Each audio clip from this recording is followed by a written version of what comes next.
Дорогі українці, зараз в Шостці, нашій Сумській області, ще досі тривають роботи після ударів російських бомб. Багато роботи було сьогодні також в Павлограді, на Дніпровщині, в інших наших містах, наших громадах, по яких були завдані удари. Усім, хто постраждав, надається необхідна допомога. Зараз на Дніпровщині також рятують поранених після удару іскандером по Великоолександрівці. На жаль, там є й загиблі внаслідок цього удару. Мої співчуття всім рідним та близьким. Обов'язково відповімо Росії так, щоб там це відчули. Сьогодні була доповідь міністра закордонних справ України. Різні питання. Перше – це санкції. Ми обговорили синхронізацію санкцій.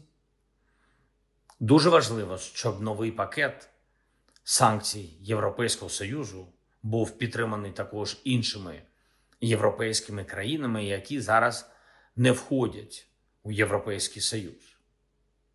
Ми будемо продовжувати процес, дуже важливий процес синхронізації санкцій, і не тільки європейський, у наших юрисдикціях, доручив працювати максимально оперативно. Ми працюємо також на американському напрямку.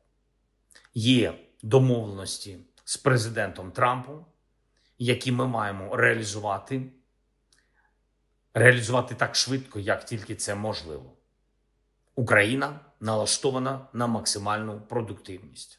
Це стосується наших домовленостей щодо протиповітряної оборони, щодо нової угоди з Америкою по зброї. Ми готові і купувати необхідну зброю, і експортувати в Сполучені Штати Америки технологічну українську зброю. Передусім, це дрони, які показали себе в цій війні дуже ефективними захисниками життя. Наші урядовці також значно активізували роботу по дронах-перехоплювачах. Очікую на наступному тижні підписання додаткових контрактів.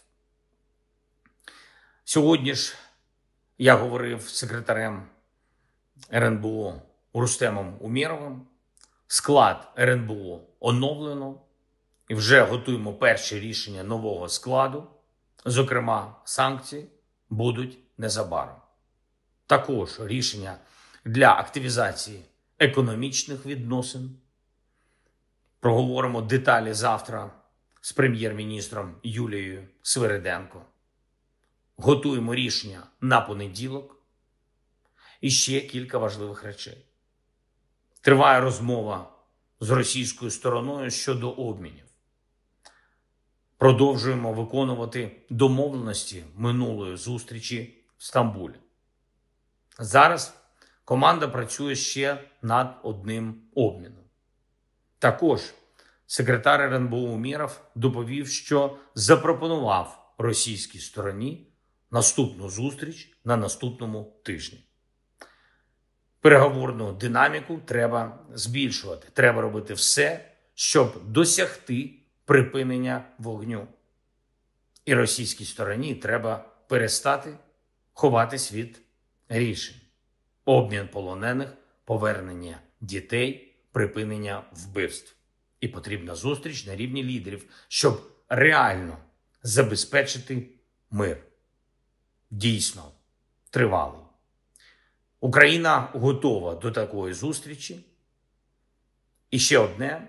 Ми всі маємо пам'ятати, що незалежність нашої держави ґрунтується на стійкості та патріотизмі наших людей, наших українських героїв.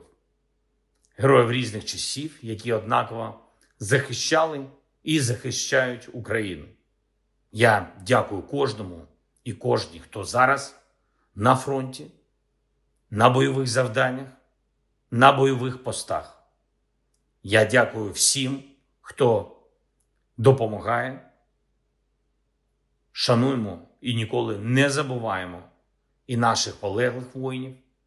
Я підписав укази про відзначення званням Героя України абсолютно хоробрих українських хлопців.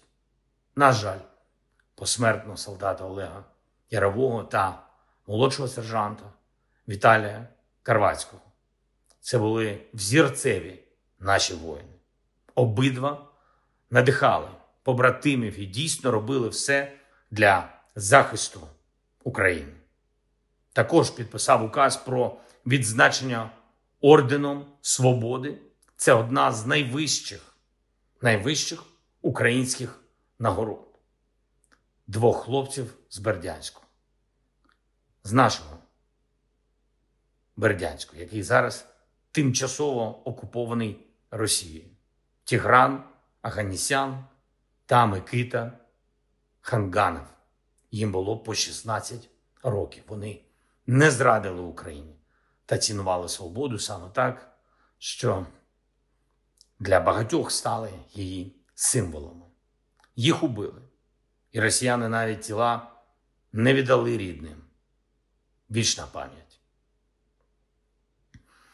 Україна обов'язково захистить свою незалежність. Слава Україні!